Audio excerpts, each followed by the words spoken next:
Welcome to this week's episode of The Perceptive Readers, a podcast series made in the Product of Culture, aka Pocbooks website's office. Hi, I'm James.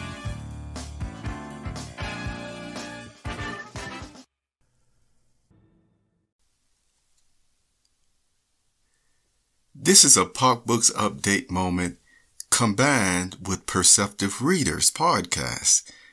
The Pocbooks update moment is normally less than 5 minutes, and that's correct.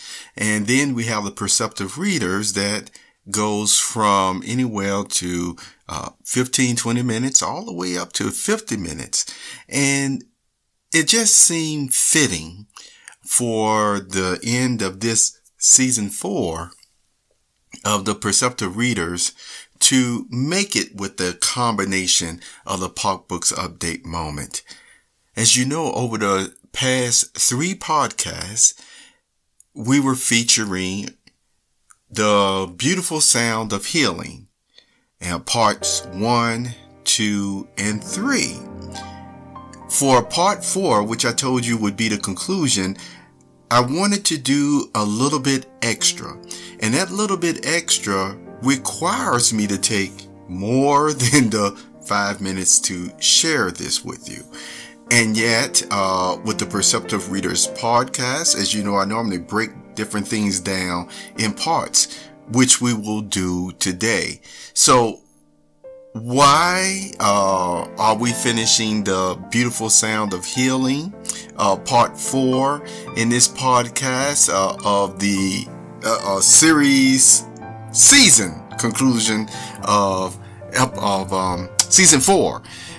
Because we have already gone, let me use an expression, we have gone from A to Z on explaining different things in the past year. And so now we will start over like that in season 5. Yet with this very special Pocbooks update moment that we've been talking about, the beautiful sound of healing, it involves, yes, a story which probably over 90% of you really already grasps that's where I was going. However, this story in itself can actually be elaborated on even up to 30 minutes and longer. Okay. It has several different types of components or characters to it. And the way that it would normally be told, it's, as I said before, it could really just branch off and go here or there. So much so, I'll share a secret with you. This story, again, only one person, where I might have told it to, or maybe, I always say less than 5. I know that, over the years. And really, I haven't told this story. It's been a long time, but it was on purpose that I haven't related this story out loud, because again, I was sharing it for a very special audio book of mine. And so with me sharing this, it's almost like, oh, James, are you giving away that top secret? Well, this is all I'm going to say. There's plenty of more of where that came from. Okay. Some of you, are aware that whenever I create or I think up a different series of audiobooks or whatever in my mind, I do think about them in terms of anywhere from 15 to 18 books. For some time, I used to be able to hold all of them in my mind. And I was thinking about this the other day. I'm saying, oh my goodness.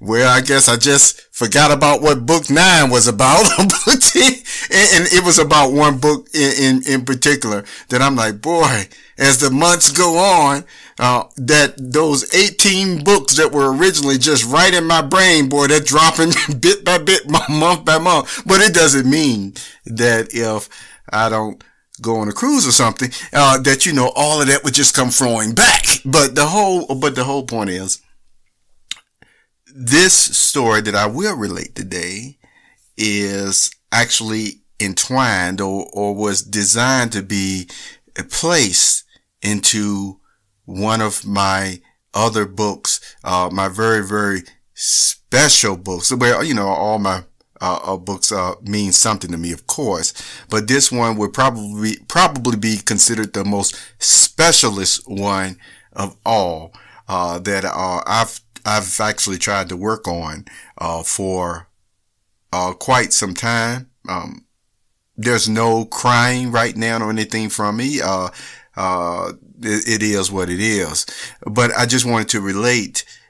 Again, this is the type of writing. These are the types of thoughts. These are the type of ways that some persons learn and benefit from.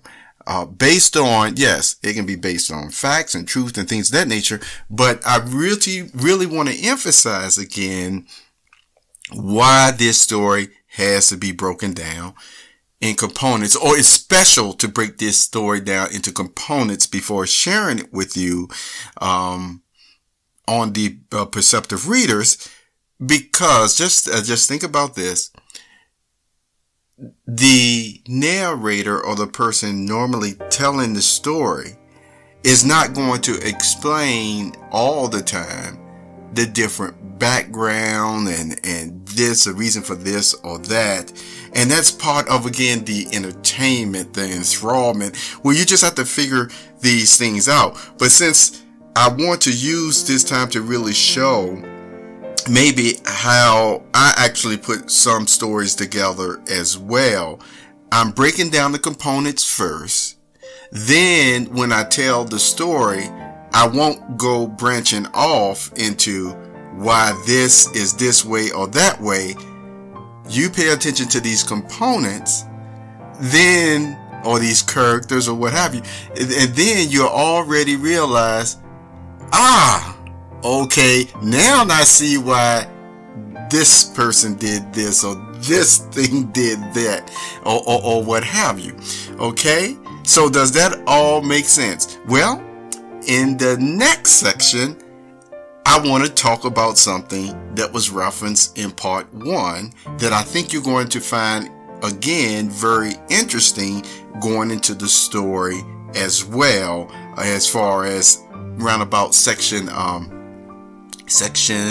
3 or 4 of this podcast. I believe it's going to be about 4 or 5 sections in all.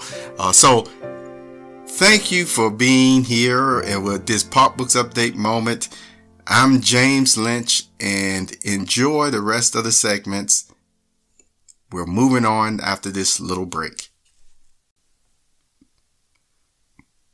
Have you ever heard of a book or stories called Aesop's or Aesop's Fables? These fables always use not only humans, but plenty of animals. And it is reported on, depending on where you get your sources from, about the storyteller Aesop, that he was in ancient Greece during the 6th century. And he was supposedly a slave. So he had the opportunity to, of course, see a lot of these animals and the way that they walk, the way that they communicate, or things of that nature. Don't really know how much he considered that, but he certainly most likely seen a lot of the animals that, from the birds, from foxes and things of that nature. But going along with that, one commenter or commentator said that his stories are full of humor, insight, and wit. And it says that he champions value of hard work and perseverance, compassion for others, and honesty. And he does all this with his using of humans and animals. Now, in part 1 of the sound or the beauty of sound of healing. That's something else. I keep wanting to change the title, so to speak, but let me say it exactly what it is. The beautiful sound of healing. In part 1, I read you the story about the lion and the mouse, and I ended up sharing with you as well that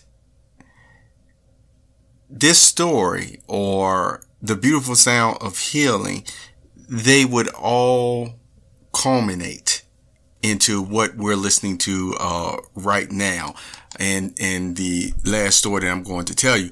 No, it's not going to be Aesop fable, but I wanted to mention something about animals in general, and something as well that I've done for quite a few years now. It was a reason behind it. See, some of us already know from our pets that we've had, from dogs, birds, parrots, things of that nature. A lot of people will still say that animals are only instinctive or instinctual creatures.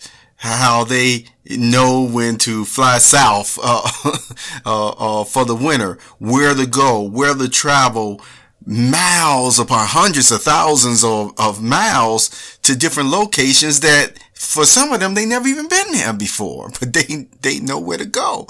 And so things of that nature are instinctual. It's in their DNA, so to speak. They know it's coded into them. Okay. Now, when it comes to thinking and feeling at times, this is where you will find some persons disagree and feel that animals are still just purely instinctual creatures. They don't know their left from their right, or what have you, in some cases. So I'm not going to bring up too much of my thoughts on that matter, but it is something that I would like to share about animals and the way that they communicate and things like that, is that people, and some of them in a very adamant way, love animals so much they even like to mimic them, look to them in the way that they can draw strength, wisdom, not just regular wisdom, but even farsighted wisdom and power, things of that nature. They have a great respect for the animals. Yes, they do. And it's good that they value animals and value the animal's life. Just something that I want to add along those thoughts, though, and this is to show you just how wonderfully, though, that humans are made, and to show you that what we may look at sometimes in the animals, you see, and say, oh, I wish I could be like this, or I wish I could be like that. What is so interesting is those same abilities are in humans, and yet on a much higher level. And this is what sometimes human beings, especially when they're feeling down or depressed, they forget about, these things of just how magnificently they really are made. And so take, for example, even in the good book, it talks about different times the power of the animals and working hard like ants. See, what the grand creator has actually done is saying, look, you like me, you already got these abilities, let me show you an example if you need an example so you can learn it. I don't want you to all of a sudden turn around and walk around like an ant all day or turn around and walk around like a lion all day or what have you. But the point is, it's like you might take an animal and you see just 2 or 3 characteristics that really, that's all they're really known for. And yet, whether it's, power, whether it's confidence, wisdom and things of that nature through their instinctual programming, so to speak. And yet, what you have as a human is far even greater. So instead of trying to, at times, and I'm not saying everybody does this because they don't, but it does seem like some have a problem with it. Instead of at times digressing or what is it called? It's not evolution, it's de-evolution, going backwards or what have you. Really, no. It's just a magnificent example of something that you still have much more of that quality. An ability in you, whether it's confidence, whether it's wisdom. And the animals at times can just really just serve as a reminder, even, from the grand creator, because it talks about that look, everything that you're seeing around here, yeah, it's beautiful. It's certainly beautiful, and all my stuff is a masterpiece. But you are still so much more. You're so much more than that. And so some of you may say, wait a minute now. I cannot, jump in the water and go around like a fish or what have you, or be like a fish or whatever. But you don't have to. Same thing as if a whale. You see, you can still, basically, you never know in the future, and some people have done it, have swam alongside the whales, rode on their backs and things of that nature. So it's like, it's still that dominion that humans have. It's like, okay, we don't have to be as strong as this animal or that animal or what have you, because we have still been given this wonderful privilege and authority to actually exercise a dominion. And when I use that word dominion, it doesn't mean a cruel dominion, because see, that's how you actually lose control of things, through cruelty. You see, anything that is ever given to us, it is with the same type of balanced judgment that we're supposed to have that we can see in some of these other animals that were even mentioned in the good book. For example, you have the lion, which is justice.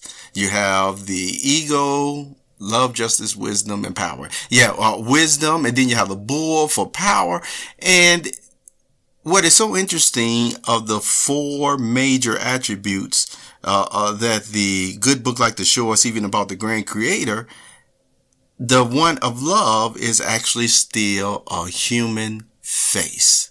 See, and so that's interesting that you have those 4, and then the whole point of this is what I'm getting to.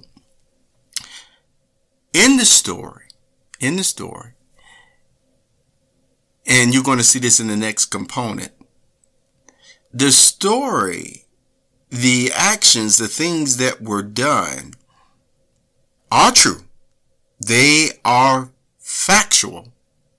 But you're going to see something that often even the other men, which, were in my family, which one by one,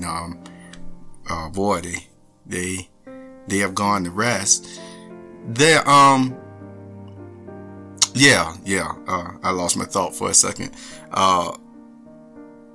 Would do things or said things in a certain way, even when it was around animals and things of that nature. And it's almost like, oh yeah, yeah, I'm sure that's exactly what that animal just said. No ifs and buts about it. And you're going to see what I mean. And so, but I want to emphasize the section right after this next, because there's one more section of breaking down this story. The story is factual, yet it just has some lively moments in it, and you will see why those lively moments were put in it. And so there you go. I appreciate you letting me use my free-flowing thoughts, so to speak, on this Perceptive Readers to really break down these components. Because again, I'm just doing this one right on the fly, as you probably can really tell. And I had a few other thoughts just come into my mind, but you know, this is already like 12 minutes long. So, okay, I've spent enough time on this section. After a break, we will go into another section.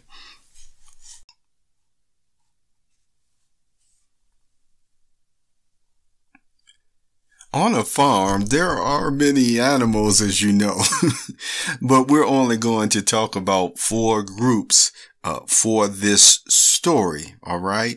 Yeah, of course, I have to say right off the bat, there are some dogs. Okay. And the dogs, what can't you say nothing but, I mean, good things about them. So I won't even elaborate more on that, because dog lovers, there's nothing I could probably say right now about them that you just don't know about them, and how they behave and how they respond and why they do such things. So just know there's some dogs involved, and then you have some cats. And cat lovers, you already know what I mean from that as well.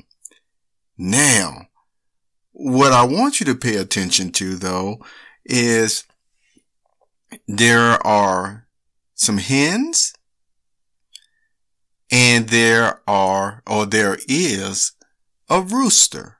Okay? Let me tell you something about the rooster. This rooster, talk about beauty. And you know, hens are female and roosters are male. Okay. And even though hens do have, different color, feathers, like, white, they can be all white, brown, a mixture of black and white, several different kinds. There are different, varieties. And what I wanted to do is also, do a little bit of research on what were the type of hens most likely for this story, and they might have been of the Delaware breed or what have you. But let's talk about again the rooster. This rooster, it had such a beautiful coat of feathers. I mean, shimmering black and light blue and purple. I mean, how could it? The rooster looked almost like a peacock of the most magnificent, vibrant colors. And guess what? The rooster knew it. The rooster knew it. And see, and that's one thing you got to keep in mind. The rooster knew it. And so, with his confidence of the way that he looked, and what is one type of trait that a rooster has every morning at daybreak? How many of you could tell me that right off the bat, what that trait is? Did you guess that they like to cock or crow early in the morning to let you know it's time to get up, because I'm beautiful and I want people to know. But let me stop. I'm getting all into it already. No, but here's the point. Roosters, like cats, believe it or not as much of like cats. Oh, they have their personalities as well. And as you heard me mention in the other section about, is this instinctual or not, or what have you? Okay. And so the reason why I asked if you knew what roosters do first thing in the morning is because this rooster in all his glory and all his beauty, if he was upset with you, he wasn't going to wake you up because you really got the impression it was like, you know what? You don't deserve to see me this morning. You just stay in there. So if he was upset with you, he wouldn't, crow in the morning. That just goes to show. And I don't know if other farmers have ever experienced this, but most likely it was somebody that somewhere experienced this. Maybe not, because maybe you never had a rooster this beautiful, this confident. And the confidence went into everything about this rooster. Make no mistake about it. You could have practically like snakes, because you know what a rooster does. A rooster does more than just fertilize the eggs. You have a rooster for the hen coop or what have to actually protect them. Roosters would fight literally almost anything if you're threatening their territory. It's instinctual, it's inbred in them, or what have you. And really, if you want to talk about the best practice, yes, admittedly so, because everything has become so, let's cram this in, let's cram that in, or what have you. Sometimes you find farms that might have 2 or 3 roosters, or really none at all, depending on what they're trying to do.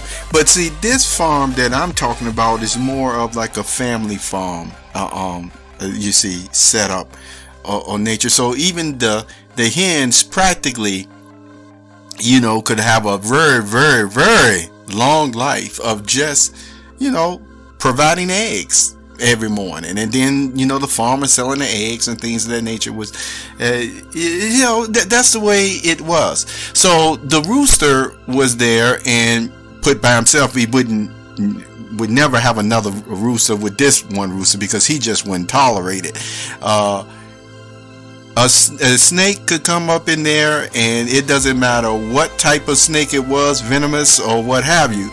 That snake didn't have a chance, because see, this rooster also has spurs. For some of you who may have never seen a rooster, on their feet they have these long like spurs. Think of them as if you rode a horse before. You see, you have the spurs that kind of guide the horse to go where they need to go, what have you. I know some persons don't use spurs, but I'm talking about the old cowboy days anyway, so they did. But roosters do have spurs, very sharp, and they know how to use them too, and they can take a snake out. They can take about any animal out practically if you give them a chance. And it depends on, once again, how threatened they feel, how much experience that they have had too in protecting the coop. Okay, so the thing that I want to emphasize though is that this rooster was handsome. It was beautiful.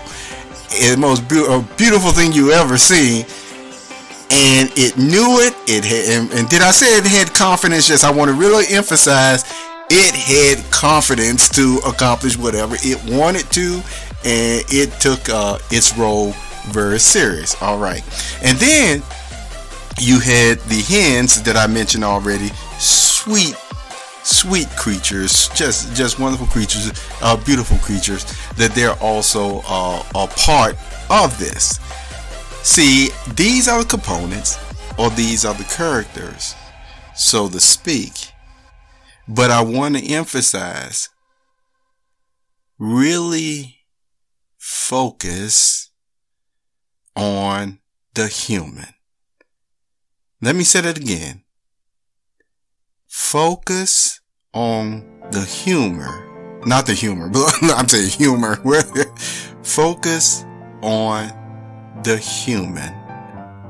What the human does in this account.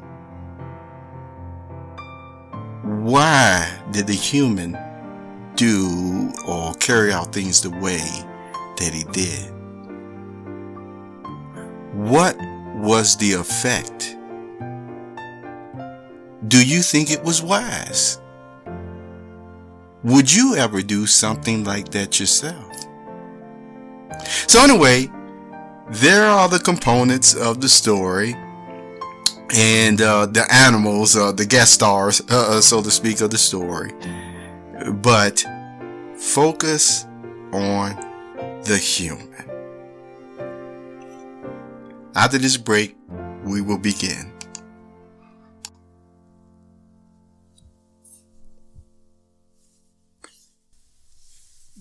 This is a Pocbooks update moment. We have come to the number 4 of the series called Beauty, yes, Beautiful Sound of Healing. And this is part 4. This is placed with the perceptive readers as well for this season 4 conclusion.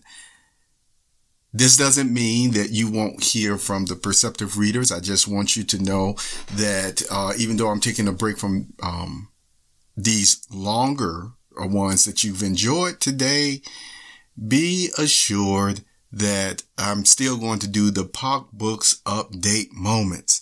And I will elaborate more on them and what they will entail in the future. Not on this podcast, but you will see. So anyway, let us go into the beautiful sound of healing, part 4. There was a very wise farmer. And when I say wise, I mean about everything, family, the environment, life, experience, just sage-like wisdom, period, that most humans really appreciate. And then he had the temperament to go along with it. Yet, just think about this. This man with all this wisdom and ability often was still a man of very few words, unless something really had to be said or stated, you see. And he was a strong proponent of fairness and justice in ways that has a very long-reaching effect around the people who are around him and even beyond, all right? Justice, mercy, he had power, wisdom, just all the qualities that persons strive from a young age all the way up until they're over 100 to have and to keep in balance. Farm life will practically help you, really help you to be in balance, to keep in balance. And one of the things that this farmer often recommended, that every person, especially when they come up in the teenage years, if they could just experience farm life for a little bit, for a summer or something of that nature, even every summer, it's no one is forcing one to do anything, but his recommendation was if you just experience a summer here or there with me, I think you will gain so much more of an understanding of life and how to actually, do the best you can when it comes in dealing with others as well, So anyway, this farmer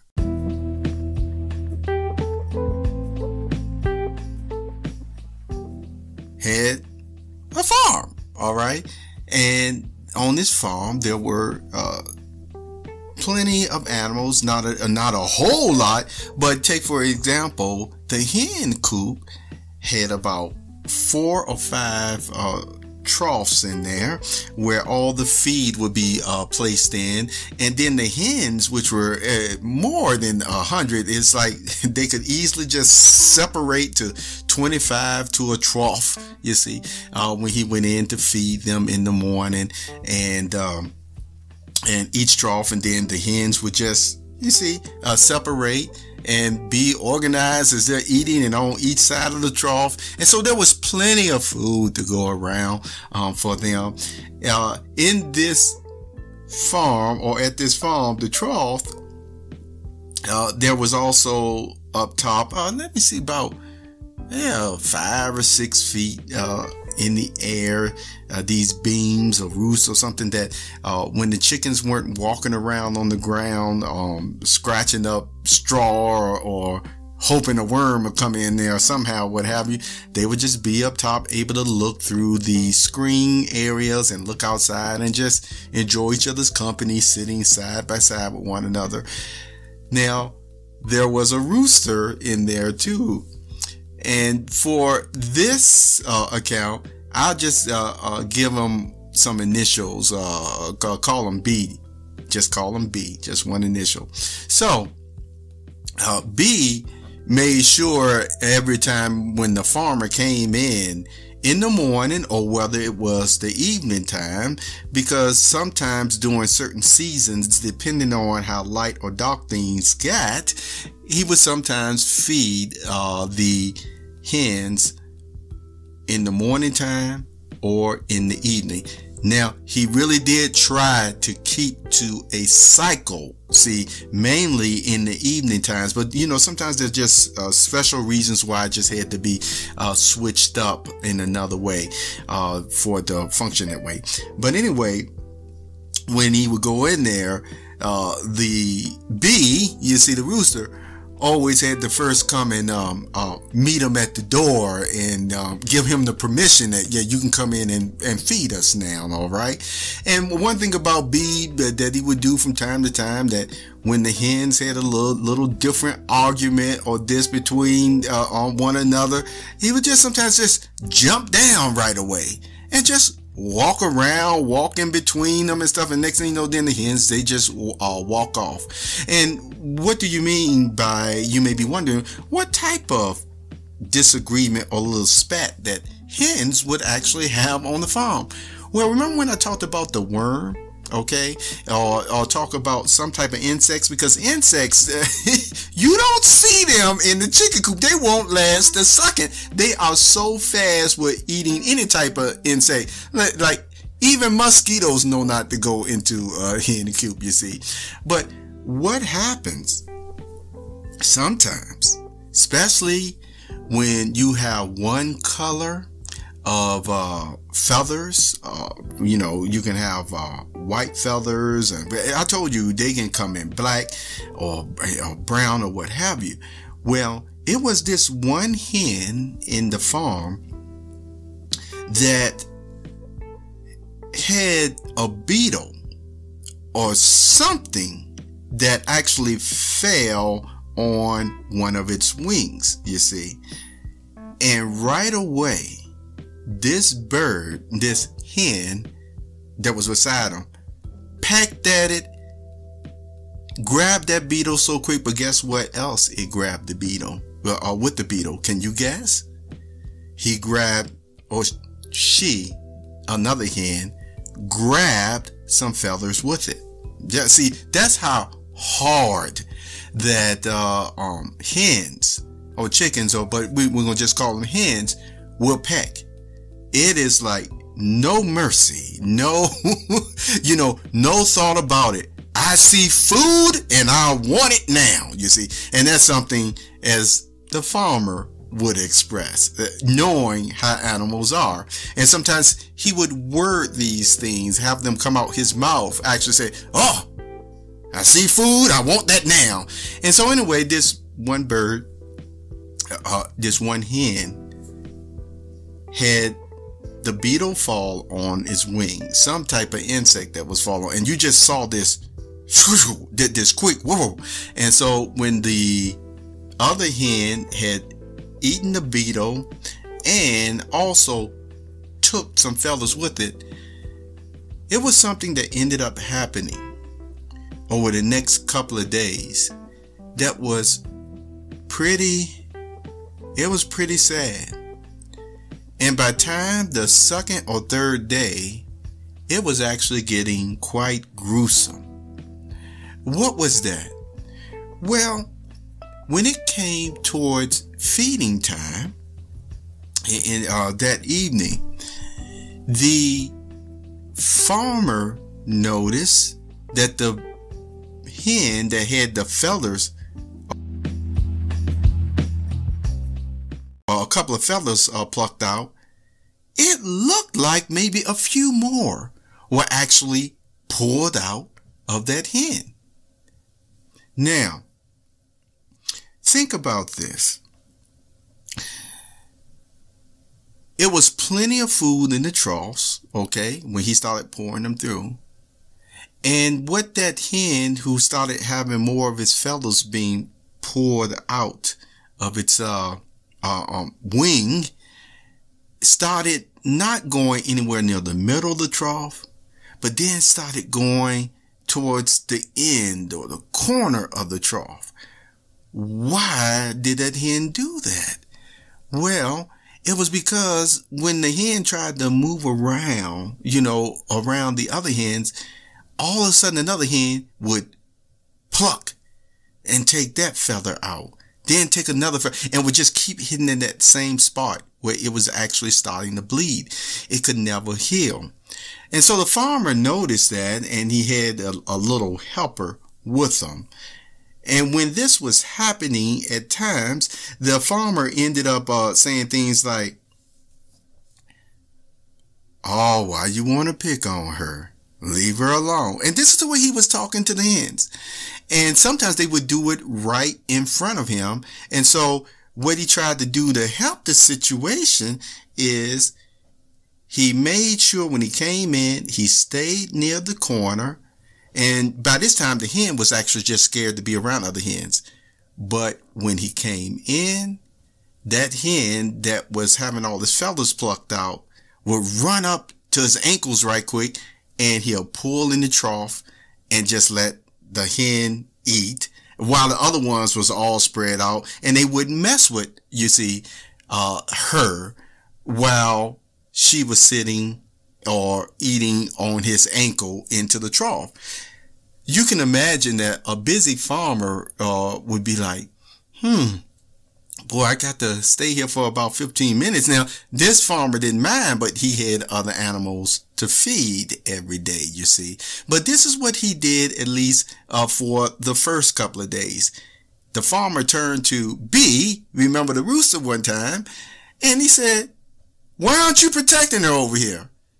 And B looked at him as if to say, "You see what they did to her?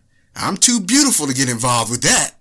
You see, that's the way the farmer actually saw things. And he would say these things out his mouth about B. And when you looked at the rooster, it looked like that's what he was saying. Yeah, remember, he was just too, for an animal to be that confident. But that's what he said, at least to the farmer, that he was just too beautiful to get involved with all of that, you see. So, anyway, the farmer wanted to help this hen that much more, because over the course of the next 3 to 5 days, he was noticing that then the hen was actually getting too weak to even run up to the trough by his ankle. Why? Because all that energy that it took to still maneuver around all those other hens that just started making this hen like a pecking order, take a feather here, peck there. It kept that hen wing in starting a scabbed up, scarred state. Then it started moving. They started moving from the wing. They started moving to the shoulder area, and then even the neck area. This beautiful hen was no longer looking beautiful like it was just even a week before. It was becoming gruesome. And when the farmer saw that now, even when it was feeding time, the hen was too afraid to even come and get by his ankle and eat from that trough, he did something. This is what he did. Now remember, this hen is in, pain, hurting.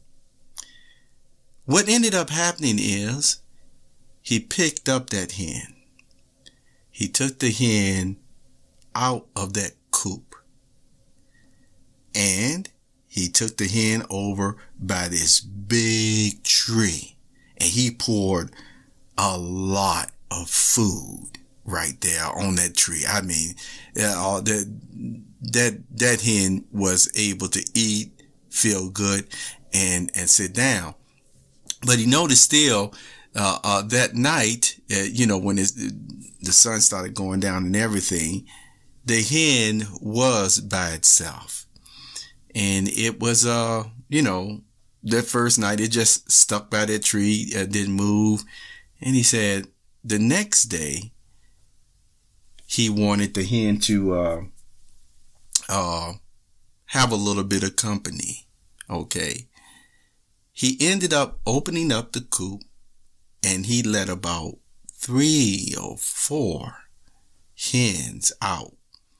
And the reason why I ended up going back to 3 in this case was because, shame to say, one hen still wanted to continue. They had all this free room outside the coop because not only was there food around that tree, but then they could walk around and find worms, find beetles if they wanted to all over the whole farm. And one hen couldn't immediately wait to run over to the tree and actually start pecking on that hen. And the hen actually started crying. Have you ever heard a chicken cry? And some of you might have heard, No, this was crying because this was the first break of about 24 hours that hen had to heal. And so, the body was starting to function back right. And then to have this come back immediately. And so what the farmer did was took the hen, the one that ran out, because he was letting 3 others out with it, took the hen out and threw that one right back in the trough, or not in the trough, the hen coop. While the other hens, you see, they just went to the tree and they just started eating, didn't molest the other hen that was hurting. And what the farmer did then was picked up the hen that was crying until it took that other hen off it. And he started rubbing the hen. He sat down with the hen by the tree and he put some grain, in his hands. And the hen started cooing, almost like a cat. It was a different type of sound. You think about the beautiful sounds that birds make, like canaries and parrots when they want to, when they want to sing, and robins and all sorts of birds that you think about that can make a beautiful sound. You don't think that much about the sound when it comes to, let's face it, chickens or hens.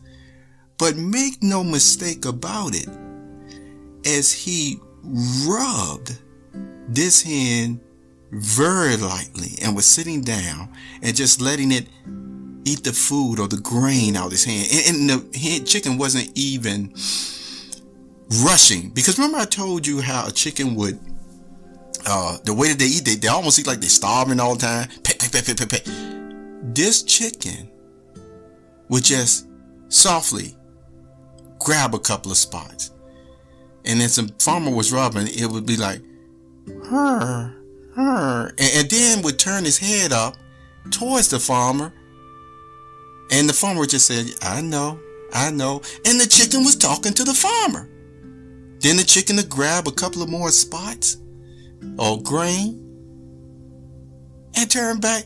And that sound, as his young helper looked at it, was the most beautiful thing. He never heard a hen make a sound like that in his life, and haven't heard one since make a sound like that. But that's not all that the farmer did. Then what he did was, when it was becoming dusk, and what he wanted to do was actually not have the chickens so out there with the free reign of the farm. He wanted to at least bring them inside the yard. See, sometimes farms are separated, of course, where you got the grain, the agriculture, you got other animals and things of that nature. But this one, even the house had a gate around it, but it was plenty of room, still plenty of grass and stuff. Well, the farmer first went over to the dogs, okay? And yes, and you know, they just happy to see him. And so what ended up happening is, so what ended up happening is he put the chicken up to the dogs' faces, you know, to let them sniff it. And the chicken at first was looking at the farmer like, what are you doing? You know, but he told the dogs, protect her, be good, she good. And then, you know, the dog sniffed and then sniffed all around, and then just licked the hen once. And so he was saying, yeah, see, he agrees. He's going to take care of you. And then the chicken was talking, and then, you know, was talking back. So he told that to the dogs. Then as he was bringing the hens into the yard for the night, the cat, you know, the cats was looking like, what you doing bringing that into my domain? And he said, look, you're going to have company for the rest of the night. So I'm not giving you the whole conversation that they had. But at first, put it this way, the cat allowed it. But the cat said, I'm not too happy about this, but I'm going to show you how magnanimous I am. I'm going to allow that hen in the farm, you see. So anyway, that night, and it wasn't only that night, but this went on over the course of a week or two. He let the chickens roam around in the day, the three that would get along with them, you see. And at night, they would be in the yard. The dogs knew to protect them, and these dogs were good protectors too, you see, because you do have other predatory, even type birds, you see, that would actually come down like a hawk or whatever. They'll come down and, you know, tear a hen up, you see. But the whole point is, he did that, and over the course of several weeks, you saw those feathers come back even more beautiful than before.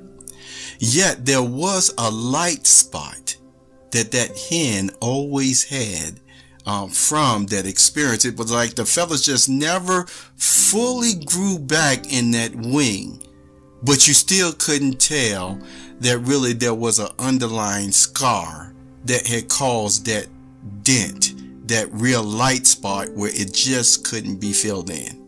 But around the chest and the neck area and things of that nature, the hen had healed. And so after that went on for a while, and I told you this took some weeks, the hen, which again by this time had a name given by the farmer, which I won't say what it is, but he reintroduced the hen and the three others right back into the the chicken coop.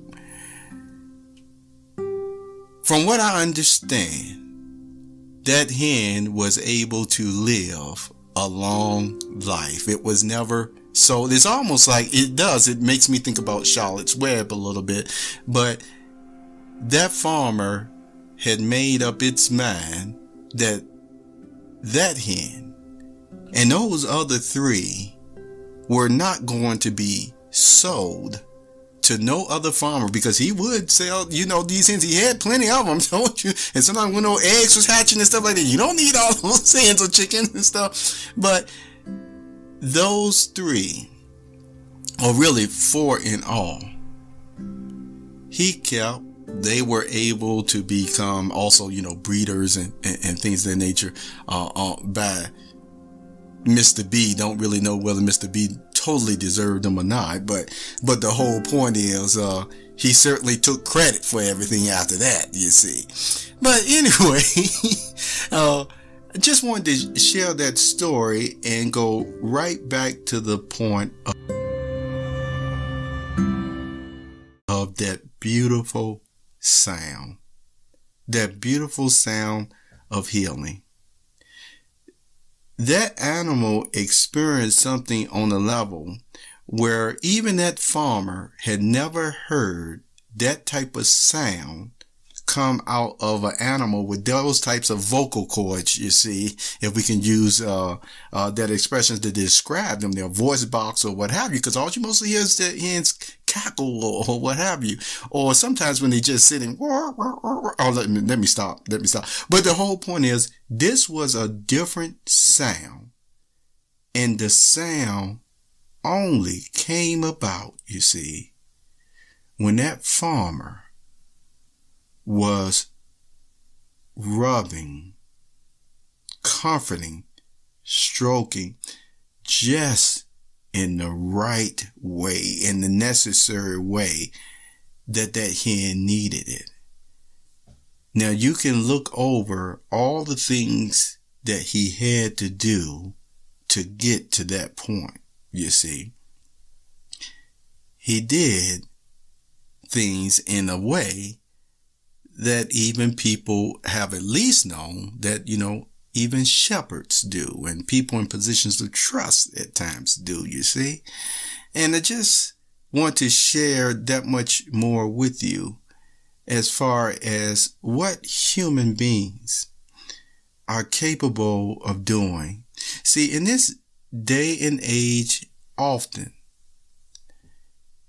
people are so much into often because they did the best they can in a survival of fittest mode, so to speak, that other individuals at times are looked down upon as if there was some great weakness or deficiency with them, when they really don't know how they got in that situation in the first place.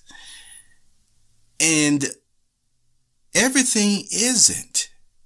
And I stand before you today. Everything isn't always our fault. It really isn't. There are unforeseen occurrences that happens at times. And see, and when there are unforeseen occurrences that happen, and then even mistakes happen, so things of that nature, these are the situations that create mitigating circumstances.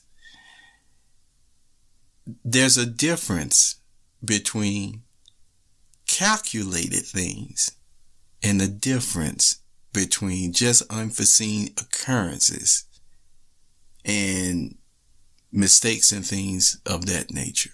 So either way, this story is to show you that no matter what you have experienced or endured in life, there are situations, and I always encourage persons, talk to the grand creator about it, you see, what will help you or what have you, and work towards it, doing the best you can, even if it's just baby steps.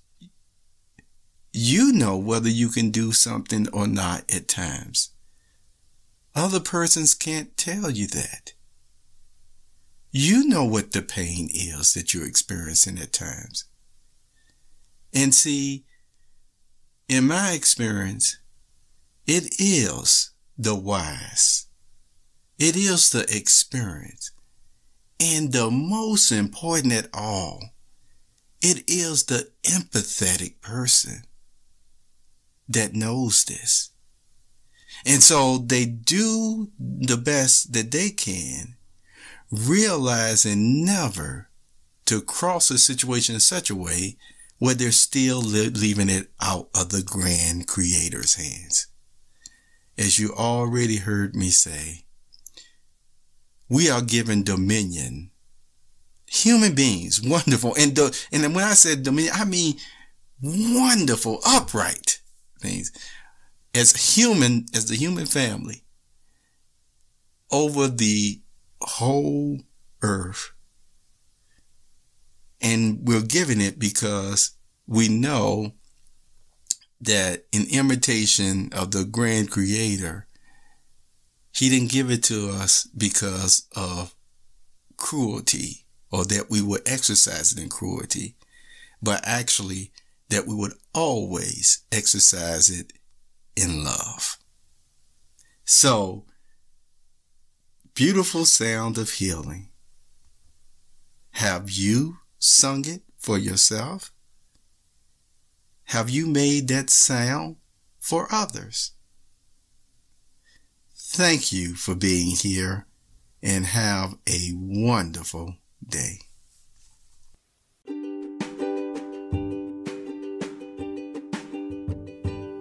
You have just listened to the Perceptive Readers Podcast. Remember, until next time, if you read something that encourages you to improve or enhance your life for the better, it becomes your reality.